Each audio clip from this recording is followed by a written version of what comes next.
Labis ang pagkalungkot sa batang ito dahil iniwan ko na sa kanyang totoong magulang.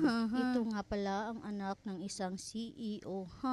At dito sa kanila kahit mayaman siya, siya pa rin ang nag-aasikaso sa kanyang sarili. Pero dito naman may bodyguard siya pero ayaw niya mapagod ang kanyang bodyguard kaya siya na lang ang nag-asikaso sa kanyang kakainin. At nakita na nga sa anak ng CEO ang kanyang tunay na pamilya. Ito talaga ang tunay niya nga mga pakapamilya.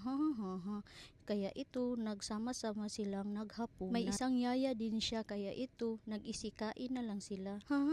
Ganito nga kayaman ang pamilya ng isang CEO. Ang dami nilang kumakain pero ito ulam nila kamugay. Hindi ko alam kung masaya ba ang CEO na may kasama siya dito sa kanilang pamilya. Hindi kasi niya alam na may mga rami silang kapatid dito.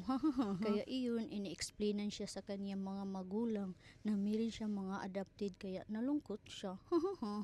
Gusto na lang sana niya na makasama ako pero hindi pwede kasi dapat talaga siya dito kasi may mga pamilya naman siya kaya ayan na nalungkot talaga siya. Makikita natin sa kaniyang mga mata niya yung yunto talaga. Bye bye.